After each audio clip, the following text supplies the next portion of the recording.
മോനെന്താ ഇത്ര വൈകിയേ? അല്ല, മോന്റെ ബൈക്ക് എന്തേ? എന്ത് പറയാനാണ്, മുനിസിപ്പാലിറ്റി റോഡ് മൊത്തം മുഴുവൻ കുണ്ടും കുഴി. വരുന്ന വഴിക്ക് ഞാനും ഇവിടെ വണ്ടി പോയി. എനിക്കൊന്നും പറ്റിയില്ല, പക്ഷെ ബൈക്ക് വർക്ക്ഷോപ്പിലായി പോയില്ലേ.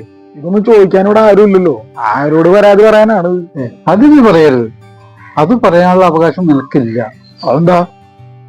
അല്ല, നിനക്ക് ഓർമ്മയുണ്ട് 5 വർഷത്തിന് മുൻപ് ഒരു ഇലക്ഷന്റെ ദിവസം മോൻ വോട്ട് ചെയ്യാൻ പോണില്ലേ? എന്ത് കാര്യമാണ് വോട്ട് ചെയ്തിട്ട്? എന്തൊരാളെ വോട്ട് കൊണ്ട് ഇവിടെ എന്ത് മാറ്റം സംഭവിക്കാനാണ്? അന്ന് നീ പറഞ്ഞത് ഓർക്കണ്ട. നിന്റെ ഒരാളുടെ വോട്ട് കൊണ്ട് ഇവിടെ എന്ത് മാറ്റം ഉണ്ടാകാനാണ് മോനെ? നമ്മുടെ റോഡ്, നമ്മുടെ വിദ്യാലയം, നമ്മുടെ ആശുപത്രി, ഇതൊക്കെ ആര് ഭരിക്കണം എന്ന് തീരുമാനിക്കേണ്ടത് നമ്മളാണ്.